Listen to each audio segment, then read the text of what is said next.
I want to put things in perspective.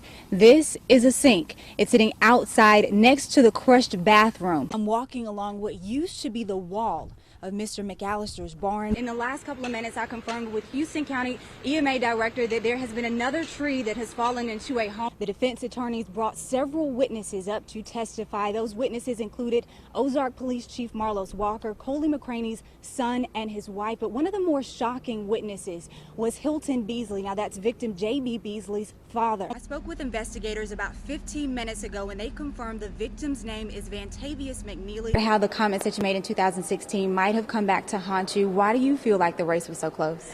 The draw to the Slocum tomato is that acidic taste, and farmers say the dry weather this year may have enhanced that taste even more. According to the CDC, drowning is the second leading cause of death. I can easily snap some of the stalk off in the town of Columbia. It can't happen because power is out, so machines like this are out. See the twisted metal here where the tree came crashing into Mr. Dunlap's car. I want to walk you so you can see how close it was to the front of the car. I'm suiting up in my safety gear, and for this next scenario, I'll serve as one of the role players. You can actually hear the car shaking as I'm driving over County Road 55. Thieves initially tried to get into the church through this window, but when they couldn't, they walked over to this lower window, breaking it. This summer, teens across the Wiregrass are trading baseball caps and sunglasses for hard hats and protective eyeglasses. You guys are gonna go down the side with me. 21 weapons were recovered, enough to line your kitchen table. 38 specials, 22s, and one the sheriff called a knockoff AK. I did about a 30-minute drive around the Brunswick Plantation community. What I saw, a lot of flooding, and for people who live in this area, the biggest concern is that water getting into their garage. For Steve DeRosa, the calls from neighbors flooded out by the Caw Swamp and Brunswick Plantation to check on their home have been constant. God, I have a list on my phone like you can't believe it. People call me every morning. It's a task he took on, just a neighbor helping a neighbor. I'm such a people person. Since the hurricane came in, I started going around then and been going around twice a day ever since. He drove me around the community in his truck so I could see the damage. This Hurricane Matthew was mainly just rain that we had to wait till it stopped. But this one it's all backing up and coming backwards. That's never happened to us before.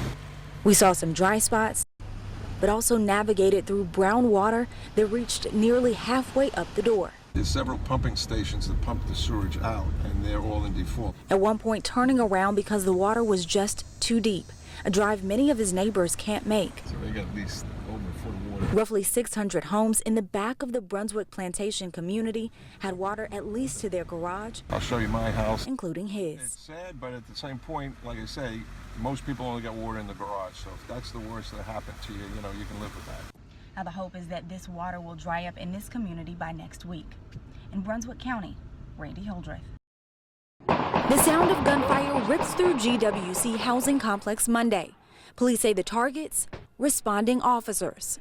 A scary and what seems to be reoccurring scene. In my 18 months, that's at least the 6th time we've been ambushed in that housing complex. Chief Spencer Collier says officers were lured to the area responding to a 911 call and then raining gunfire from high-powered weapons. Our chief investigator was in his vehicle and was shot at least 10 to 12 times. By the grace of God, he was not hit. Here's the bullet hole where they hit the truck, and it was aimed toward him in the driver's seat of the car.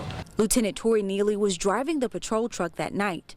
Neely says he's been targeted before responding at GWC, and now when a call comes, he doesn't know what to expect. I exited the vehicle. You know, I'm extremely cautious and paying attention to what's going on. It's like we're fighting a war.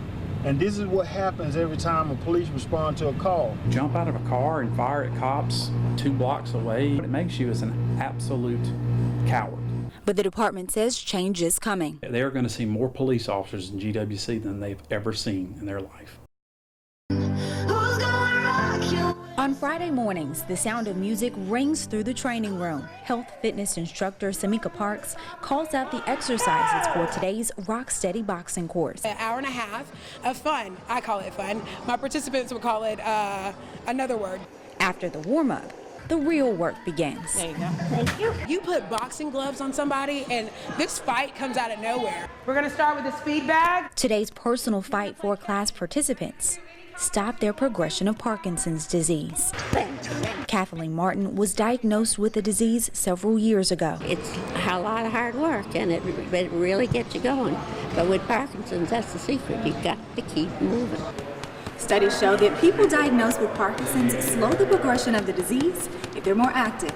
He was born from a guy that had Parkinson's who was very active. He started working out again, and he started to see that his symptoms, his tremor, his gait, even some cognitive issues were getting better. Participants move through each station, knuckled fist to boxing bag, fighting. Once they have the fight, I have the tools. We put those two things together, and we're unstoppable. When I learned in the beginning I had it, I was so depressed. And I just thought, oh, my world's coming to an end. When I found out about this, I realized it wasn't coming to an end. Since I've been doing it, I find myself better now than I was, I think, before I had Parkinson's. I just keep moving.